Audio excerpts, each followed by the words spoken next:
Welcome to the Chop Seat, where Braves country meets the big leagues. Your host Vic is here to break down everything from truest part to the top of the standings across the league.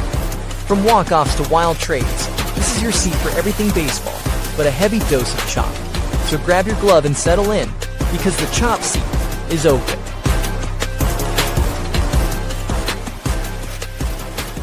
Welcome to the Chop Seat, your favorite place for Braves, baseball, and the rest of the league. I'm your host, Vic, and today is Friday, June 27th. We got some catching up to do. I took pretty much the entire week off. It was a busy week. My apologies on that, but we're going to catch you up to the action with the Braves, with the rest of the league, because that's what we do on the show. And like I always say, we're going to get right into it, guys. We're going to get right into it. We're going to start off with our first segment. It's time for Tomahawk Takes.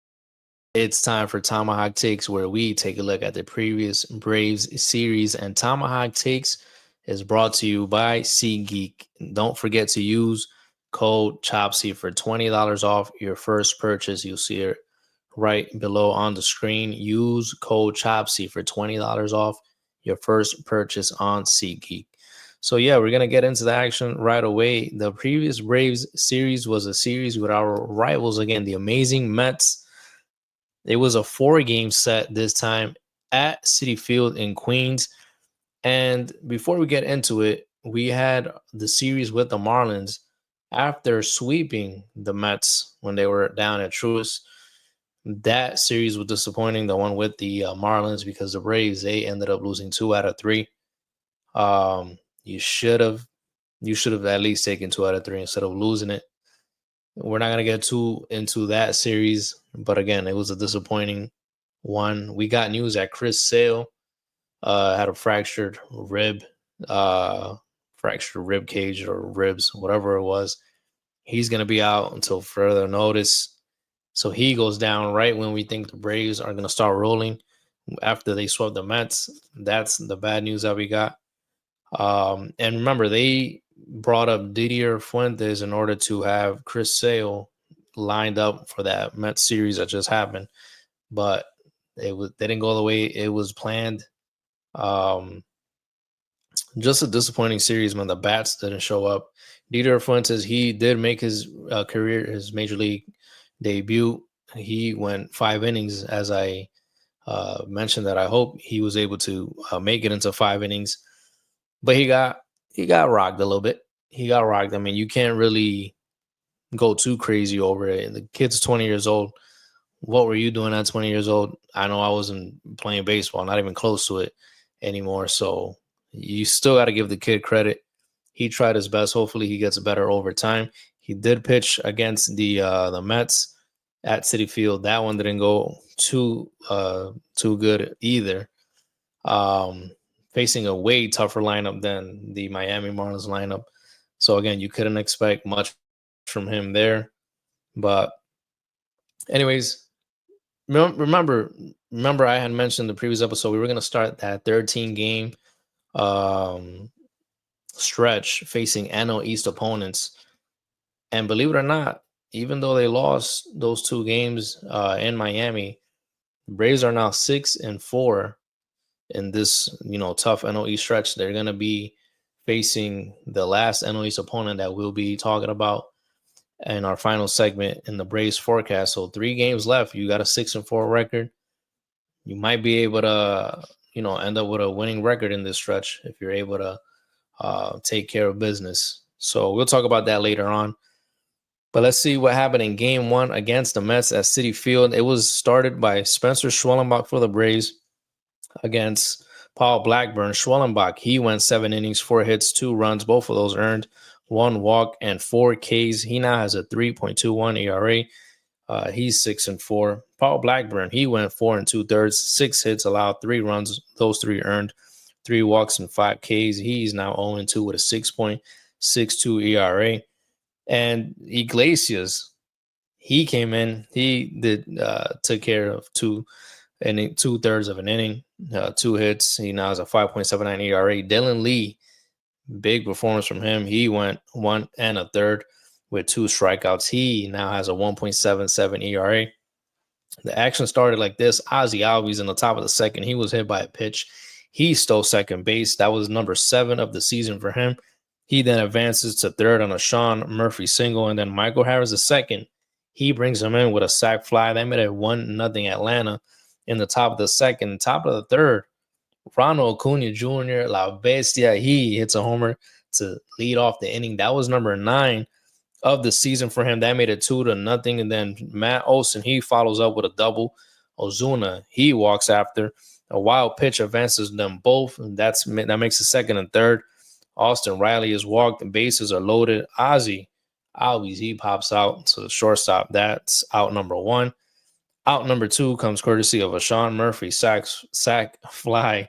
That makes it 3-0. And the Braves, they go into the bottom of the 6th with a lead. But then Juan Soto, he has other plans. He hits a 2-run homer to left field. That makes it 3-2. Atlanta, the Mets coming back in this one. The bottom of the 8th, I got a little spicy here. Brycel Iglesias, he comes in for Schwellenbach. He gets the first 2 batters out, but Francisco Lindor, he comes up and singles out to right field. Then Brandon Nimmo, he follows up with a single of his own. That brings up Juan Soto with 2 on and 2 outs. Snicker counters. We're bringing in Dylan Lee for the lefty-lefty matchup. And as soon as I saw that, when I saw that Juan Soto was coming up, I definitely was saying, you got to bring in Dylan Lee here for the same reason. And he made the right call. It took 8 pitches. It was a great battle, but Dylan Lee, he comes out on top, and he ends up striking out Juan Soto. That ends the inning and the threat. So it's still a 3-2 ball game. And in the bottom of the 9th, with Dylan Lee still on the mound looking for that 4-out save, he gets Pete Alonso to strike out swinging. Then he gets Jeff McNeil to ground out a second. That's out number 2. And then he gets Tyrone Taylor to ground out to second base.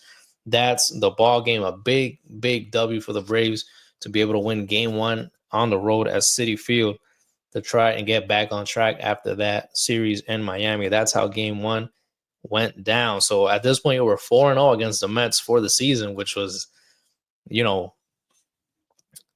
you would have asked me, is that's the way it's going to go down for the first 4 games, I would have never guessed, because I thought, honestly, I was scared of facing the Mets. I said it in the previous show. I said, these guys have an opportunity to bury us and bury us bad. But the Braves, they fought with them, and they were able to take care of business. Game 2 in Citi Field, it was slated Spencer Strider to start for the Braves. He went 5 innings, 2 hits, 3 runs, all 3 earned. He had 4 walks, but he did have 8 Ks. He now has a 4.07 ERA, and he got the W, his 3rd W of the season. He now has a 3-5 record. It was Frankie Montas. He's back. He went 5 innings, 3 hits, no runs, 3 walks, 5 Ks. After he was getting rocked down there in AAA, and all the Mets fans were going crazy talking about, Frankie Montas is coming, a.k.a. Frank the Tank. He didn't want him to come up. He pitched pretty good. He held the Braves offense to nothing. So, that was pretty good to see from him. If you're a Mets fan, you got to be a little excited to see him perform well. But in this game, the highlight was the Braves bullpen, man. They went 4 innings, 3 hits, only 1 run earned. That was off of Enio de los Santos.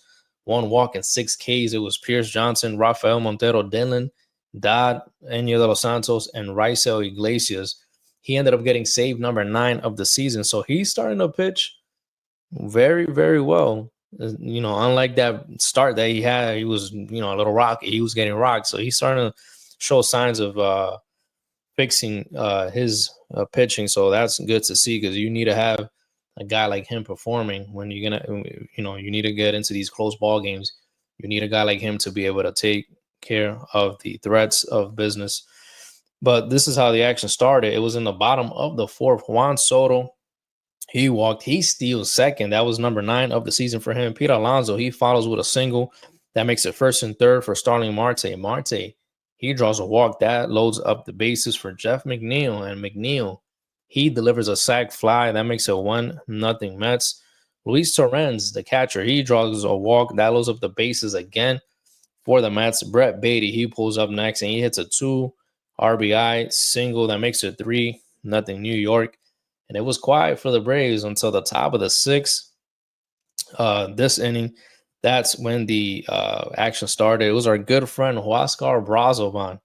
He comes in for Frankie Montas, and boy, it was not good. He walks Marcell Ozuna, Austin Riley, and Drake Baldwin 3 consecutive walks. The boos were out there in City Field, man. The boos were definitely hurt. It was a great at bat by the rookie Drake Baldwin. He was down 1-2 in the count. He worked it back up. He was able to walk, like I said, and that made the bases loaded for Ozzy Albies. Ozzy, he gets a sac fly of himself. That makes it 3-1 because Marcell Ozuna scored on that one. Then Jose Castillo, he comes into pitch. Eli White is put into pinch hit for Alex Verdugo. Good call by Snit because he singles to third base. Brett Beatty, he dove a diving attempt, but the ball bounces off his glove. It goes to short, deflected over there. Lindor picks it up, but he has no play. Everyone is safe. Austin Riley scores. That makes it 3-2 Mets. Michael Harris II, he is then hit by a pitch. That loads up the bases for shortstop. Nick Allen, this dude had himself a game. He was 2 for 2 at this point in the ball game. He ends up going 3 for 3. He lines one out to right field. That tied up the ball game 3-3. And then Acuna's up next. You're thinking he's about to do some damage, but he strikes out. But then Matt Olson, he delivers a 2-run single to right field on a 1-2 pitch. It was out on the count. That makes it 5-3 Braves. It was a clutch at bat. The boos are really out at this point out in Queens. It was a bad look for the bullpen, for the Mets bullpen, and it was a 5-run inning for the Bravos. Top of the 8th, they add 2 more runs on a double by Matt Olson that scores Acuna. That one went all the way to the wall. And then another double by Austin Riley. That scores Matt Olson. That made it 7-3 Braves. Bottom of the 9th, Ronnie Mauricio, he had an RBI double. That made it 7-4 Braves. But again, it was too little, too late. Iglesias comes in. He shuts the door. That is a ball game over. The Braves 5-0 at this point against the Mets.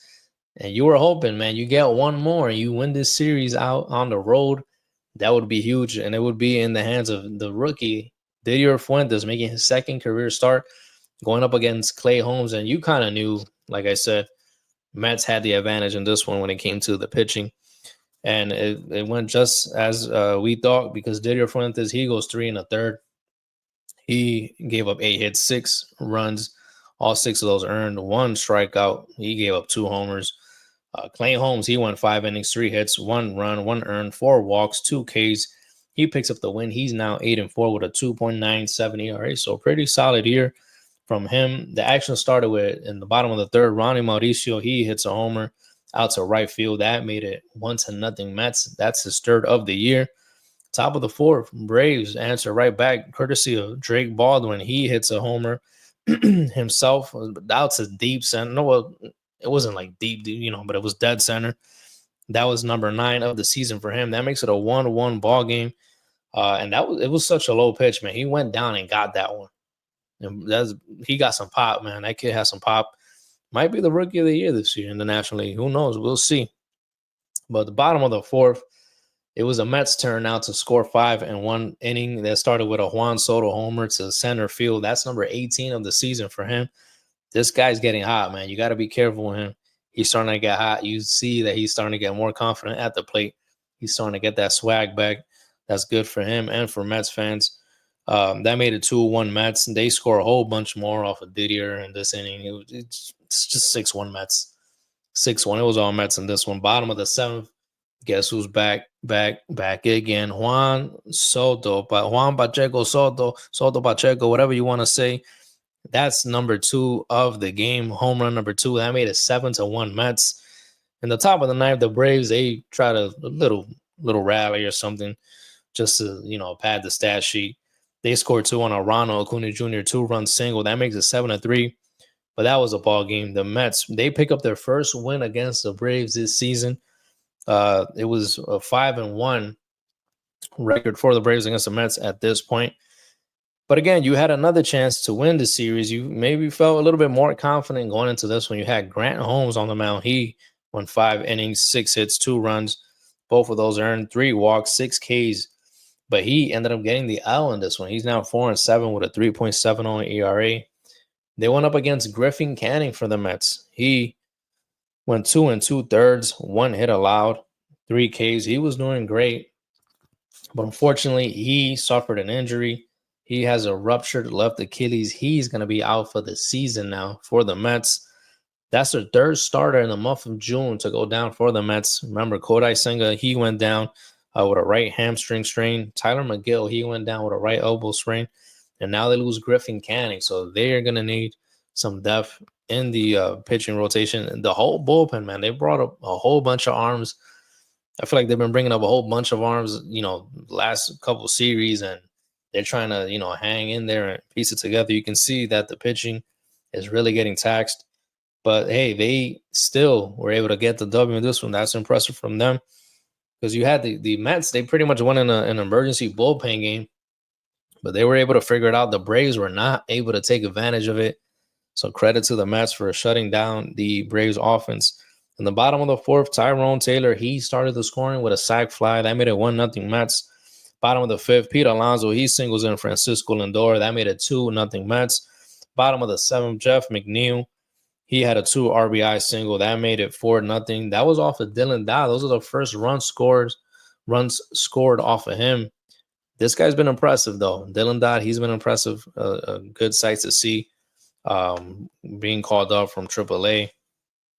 And if you remember before, he was starting games, but now that he's in the bullpen, you kind of see that he feels more confident, more comfortable. He's able to, dart it up in there in the strike zone and have some more velocity in his pitches. So it's a good to see him being successful in the bullpen. Hopefully he keeps it up. But that's the way the series went. It was a 2-2 split. Braves win the first 2, Mets win the final 2. And I guess, you kind of got to, it is a little disappointing. You remember a few episodes back, we were saying that, you kind of hope you went 10-3 in this 13-game span. That would have put you 1 game under 500 when it's all said and done. If you didn't lose those 2 games in Miami, it would have been different.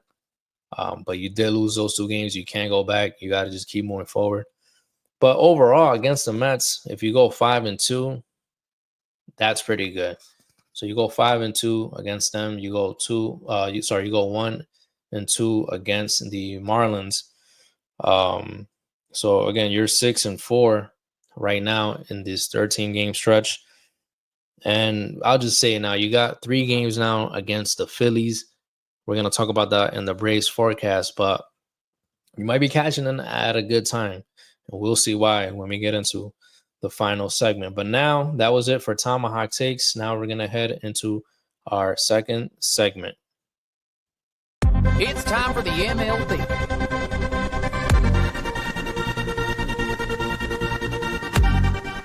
It's time for the MLB, where we catch up with the action from around the league. We had some good series going on. We had a few 4-game sets besides the Braves and Mets one. We had a couple, actually. We're going to look into those real quick. But before that, we got the first series we were going to look at. It's the Texas Rangers at the Baltimore Orioles. The Rangers, they win this series. The final game, Jacob deGrom, he was flirting with a no-no through 7 innings. They took him out, but there was a shutout victory, 7-0. The day before that, the Rangers, they won in 2 innings. That would have been great. You win in 2 innings. They win in 10 innings on the road, 6-5. They lost the first game 6-0. But again, they win this series. So they have momentum on their side by winning the last 2 ball games. We go out to Cincinnati. The Yankees at Cincinnati, they lose their first game 6-1. The Yankees lose the second one as well, a walk-off in the 11th inning for the Cincinnati Reds. They won 5-4. And the Yankees, they battle back in the series finale. They win this one 7-1. But the Reds, man, they're looking good. They are starting to look like a real wild card contender. So we're going to have to keep an eye on them, see how they do. The Braves are trying to chase them in the wild card standing. So we'll see if we're able to catch up to them, hopefully soon. This was a 4-game set. It was the Seattle Mariners at the Minnesota Twins. It was a split In this one, the Mariners win the first two, 11-2 in the first game, 6-5 in the second game. And then the Twins, they come back in the two final games. They win 2-0 and 10-1, shellacking in that one. And then we go out to Chicago. The White Sox hosting the Arizona Diamondbacks. The Diamondbacks win game one in shutout fashion, 10-0. Then they win the second game, 4-1. And the Chicago White Sox, they savage the series. They avoid a sweep. They win 7-3. There was an incident during this series. Ketel Marte, he was emotional. You can see him crying on the field. Apparently a fan of Bozo. I'm not even going to say a fan. Apparently this Bozo thought it was a great idea to mention his mom, Ketel Marte's mom, that passed away in a car accident in 2017, I believe. And it's like, come on, you're going to go to a ball game to do all that? It's kind of corny, bro. Like, it's not even kind of corny. It is corny. Like, I don't know why dudes can't go to a game and just enjoy the talent you're watching. Enjoy the dudes doing, playing good baseball, doing the fundamentals, doing, what they're supposed to do. But no, you're going to pay money to go watch a game. You're going to be trying to offend someone, acting a fool.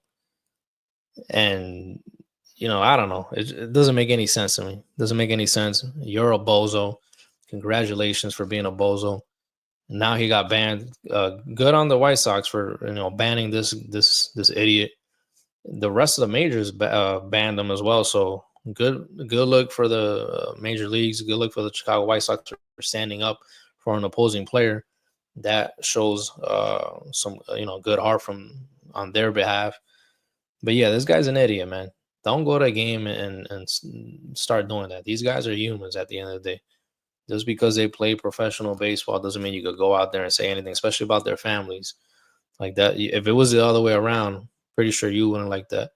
You'll be the first one complaining. So think about that before you say something stupid when you're at a ball game or anywhere else. But good for even Torey Lovullo, Ketel Marte's manager, for standing up. And they took care of it. Unfortunately, this idiot just brought that up, man.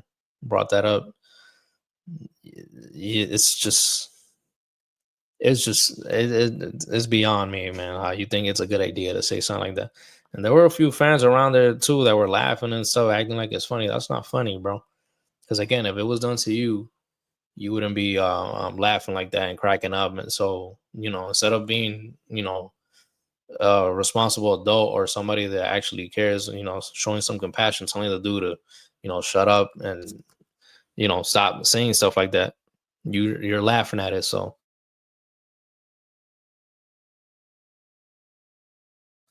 that actually shows stuff about your characters. Glad they took care of it. That dude's an idiot. And, sorry that Ketel Marte had to go through that. That's how the series went. Next series, we're going to look at Pittsburgh Pirates at Milwaukee. The Milwaukee Brewers, they actually win this series. They lose their first game 5-4 against the Pirates. They win the second one 9-3, and then they win the final game 4-2 to cement the series win. They had a Paul Skeens and Jacob Mizorowski matchup. Dude, these two guys are, phenoms in the NL Central. Keep an eye on Mizorowski. That guy, I think he was like his first appearance. I believe he was like no-hitting his I forgot what team they were facing, but through 6 innings, I think he had a no-hitter. And I think his other 2 starts as well. Like this dude's I think he went like 18 innings without a hit or something like that. That is impressive. Dude's sitting at like 102 or something like that on the regular. So, Milwaukee Brewers, they have a good future when it comes to him being a starting pitcher. So hopefully they hold on to him and hopefully they're able to keep their chances going this season. They're another team that's in there for the wild card right now. Going to continue in the NL Central, we had another 4-game set. That was the Chicago Cubs at the St. Louis Cardinals, a classic rivalry. The St. Louis Cardinals, they come out and they win the first 2 games 8-2 and then 8-7. But then the Cubs, they get pissed off. They come right back. They end up splitting the series. They shut out the Cardinals in the last 2 games 8-0 and then 3-0.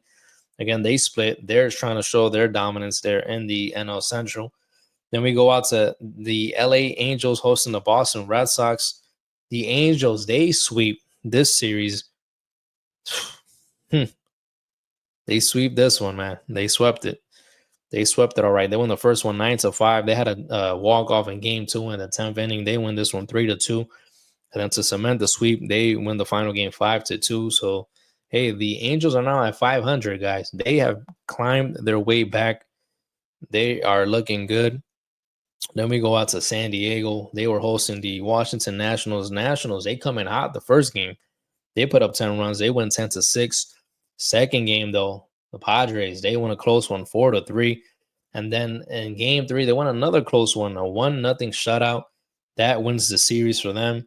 Then we go to the Athletics at the best team in baseball, the Detroit Tigers. The Tigers, they show why they're the best team. They put up 11 runs in the first game. They win 11-4, but they get shut out game 2.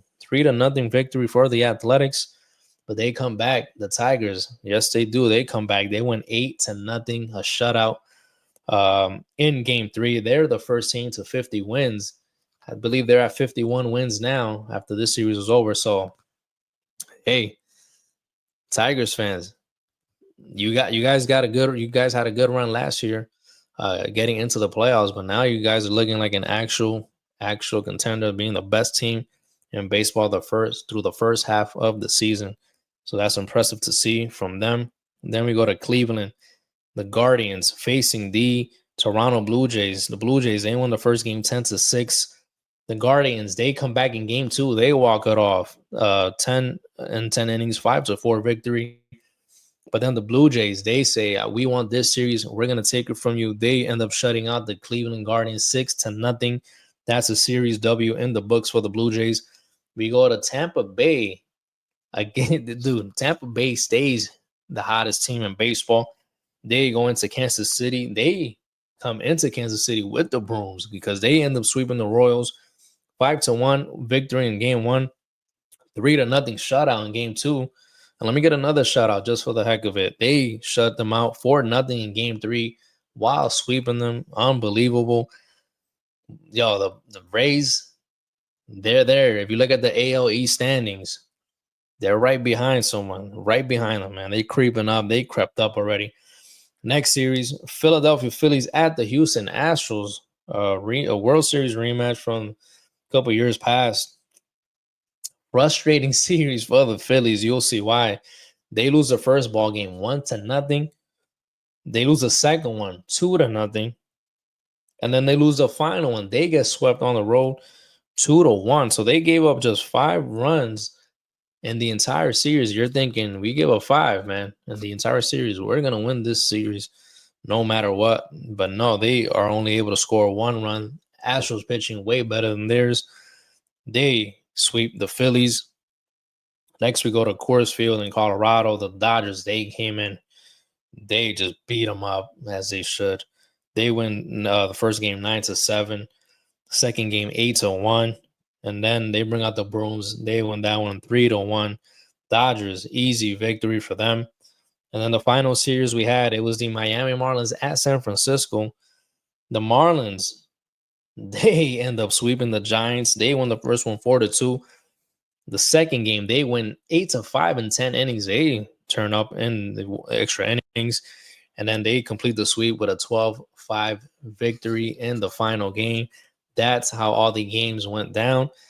News around the league. Let's see what we had around the league. Shohei Ohtani and Aaron Judge, they received the most votes in phase 1 of the All-Star game voting. They have gotten their starting roles for the All-Star game. Ronald Acuna Jr., La Bestia, he is going to be in the home run derby. And also Kyle Raleigh, big dumper. He's in there too. He'll be dumping some shots over there to the chop house probably. But anyways, you got those 2 participants so far in the home run derby. Do you think Ronald Acuna Jr. is going to take that at home? What do you guys think? Let me know in the comments. I know we don't know who else is going to participate in it. Probably to Oscar, I think he mentioned that if he's voted into the All-Star game, he'll definitely participate in it. I believe he's like second place in the All-Star voting thus far, so he'll probably be in it. But not knowing anyone else, is Ronald Acuna Jr. your favorite for the home run derby? Let me know in the comments. We're going to have to see how that plays out. I'm taking Acuna, bro. I'm biased, whatever you want to call me. He's at home. I'm taking my boy, La Bestia, in el home run derby. Vamos a ver qué lo que. And then the final news, Wander Franco, another Bozo, he receives a sentencing for the child sex abuse case that he had. I'm not going to go too much into it, but you guys look that up, and, it's just disgusting, dude. He's a Bozo, another Bozo that came out. So, again, do your research on that. And that was it, I believe, for the headlines around the league for this week. We have been caught up. Now we can head into the action that's going to actually come up this week. And we have some series starting tonight. The New York Mets, they'll be at the Pittsburgh Pirates. Tampa Bay Rays, the hot Tampa Bay Rays, they're going to be at Baltimore. AL East matchup there. The Athletics are going to the Bronx. They're going to be facing the Yankees. San Diego Padres at Cincinnati. That's going to be a good series to watch. Cincinnati Reds, they're playing good baseball. San Diego Padres, a contender in the wild card. You got these two teams that are, trying to see if they can outlast each other in the wild card standings. You got the St. Louis Cardinals at the Cleveland Guardians. They're facing off. An AL East matchup, Toronto Blue Jays at the Boston Red Sox. Minnesota Twins at the Detroit Tigers. An AL Central matchup. Philadelphia Phillies against, we're going to get into that one in a bit. San Francisco Giants, they're going to be at Chicago facing the White Sox. Seattle Mariners at the Texas Rangers. Keep an eye out on that one too. AL West opponents. Chicago Cubs at Houston. They both have an identical record too. Very, very serious contenders. They're going to be facing off. The Dodgers will be at Kansas City facing the Royals. Colorado Rockies at Milwaukee Brewers. Washington Nationals at the Los Angeles Angels. And the Miami Marlins at Arizona. That's the series that are starting tonight. So keep an eye on that over the weekend. And that's it for the MLB, guys. That is it for the MLB. Now we're going to head into our next and final segment. It's time for your Braves forecast. It's time for the Braves forecast, where we preview the upcoming series for the Atlanta Braves. And that is a series with the Philadelphia Phillies. They're coming into Truist Park 47-34, half a game back of the Mets. They're in second place right now. They'll be facing our Atlanta Braves, who are now 37-43, 6 games under 500, 10 games back in the division. It's the only good thing here is that the Phillies are coming into the series, struggling a bit. They just got swept, like I said, by the Astros. It's kind of how the Mets came in. They had just gotten swept, and then we faced them. So it was a good time when we faced the Mets. Let's see if it was a good time to face the Phillies. Hopefully it is. Game 1 slated for tonight, 7:15 p.m. It'll be Mick Abel, the 2020 first-round pick for the Phillies. He's making his 6th career start. He's 2-1 with a 3.47 ERA. He's going up against Bryce Elder. You never know what kind of game you're going to get from Bryce. He's 2-4 with a 4.77 ERA. Tomorrow's game, Game 2, that's going to be on Fox, national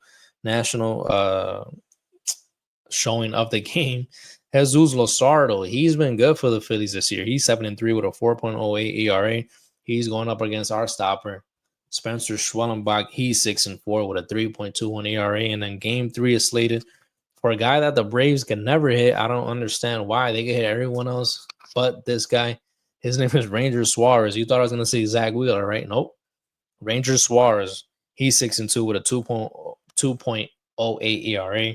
He's going up against Spencer Strider, looking for win number 4 of the season. He's 3-5 with a 4.07 ERA. This 3-game set is going to end that 13-game stretch, like I mentioned before, for the Braves facing their NL East rivals. They're 6-4 right now. If you win 2 out of 3, that makes it what? 8-5? That'll be pretty successful if you ask me. So we'll see. We'll see how the Braves do. We'll see if Ronald Acuna Jr. he can continue to be spark plug and try and hold it down for the Braves. I mean, he's been doing his thing. Matt Olson, he's been doing good after being moved to the 2nd spot in the batting order. So if these two guys are going, we have a good chance to win this series. And hopefully the bullpen could keep it up. Brady's bullpen, they did pretty good, especially in those first 2 games against the Mets. They came out, they showed out, they held it down. I'm going to be curious to see Dylan Lee facing Bryce Harper, most likely in a late in the game and probably a decisive at bat. So it'll be good to see him facing Bryce Harper, facing Kyle Schwarber, those 2 lefty matchups. We'll see how he fares in those. I'm pretty sure we'll see it in this series at some point. So I believe after this, the Braves have this series starts a 9-game homestand. And I believe after the Phillies, you're facing the Angels and the Orioles. I'm not sure if that's the correct order, but, if you're able to win this series, and this is actually the longest homestand for the Braves, a 9-game homestand. So if you're able to win this series, man, hopefully you take that momentum, especially facing the Baltimore Orioles. They're not playing good. Hopefully you could take advantage of that. The Angels, I believe you're more talented than them. They have a better record than you right now. I believe they're at 500, like I said earlier. So, you still might have your hands full with them. But we'll see, again, if they are able to win this series and then keep that momentum going at home. You definitely play better at home than on the road this season. Just look at the record. You'll see what I'm talking about. So anyways, that's it for again, I mentioned Schwarber. You got to be careful with Schwarber, bro. Kyle Schwarber always smacks us. He always hits a homer. It's so deflating when he hits one. Hopefully it's a solo shot, but this dude's always smacking us around. Be careful with Bryson Stott. He be doing some things to the Braves also. Nicholas Castellano, the mobster, he's probably going to do something. But anyways, just keep an eye on those guys. Hopefully the Braves can come out on top. And you got to win these series, man. If you're able to get into the All-Star break, just being a game or 2 under 500, that'll be great. You'll be in good shape. Jurickson Profar, he's slated to come back July 2nd. So next week, if there's no rainouts, no nothing, he's able to come back. That'll make the offense look a little bit different now. That'll make the lineup look a bit different. Hopefully he's on point when he gets back. I know his first 2 games, he was going off down there in AAA. But we'll see when he starts facing Major League pitching. It's going to be different. But hopefully he fits well into the lineup and he starts taking, good at-bats. Unlike what we've been getting from the outfield spot thus far. I mean, I think they have the lowest OPS in baseball. It's just pretty bad. I think Nick Allen too, but you expect that from him. Ozzie Albies been struggling. Michael Harris II. He's been struggling also. So hopefully Profar is able to come in and fit and pick these guys up a little bit and then see this lineup finally take off the way it was designed to go. So we'll see how it goes when he gets back next week. July 2nd, I believe, is the date. So we got to keep an eye on that. And that's it. That's it for the Braves forecast. That's it for all our segments. We want to thank you guys for tuning in. Thank you guys for continuing to share the show and using code CHOPSY on SeatGeek. You guys are unbelievable with that. If you know a baseball fan, baseball lover, any fan base, send this show along to them. Be like, yo, Vic, he be talking about baseball. He be talking about everything that goes on. He's not just talking about the Braves. He's going to catch up with your team as well. Tell him to tune in. Tell him to follow the show. Check us out on YouTube at The Chop Seat. Check us out on Instagram at The Chop Seat Pod. We're on TikTok, The Chop Seat. We're on X, Twitter, The Chop Seat. We're on Facebook, The Chop Seat. We're on Apple Podcasts. We're on Spotify. Anywhere you catch your podcast, we're on there. Make sure you continue to share and show some love. Truly, truly appreciate it. So thank you guys. Hope you guys have a great weekend, and we'll see you guys next week. Take care.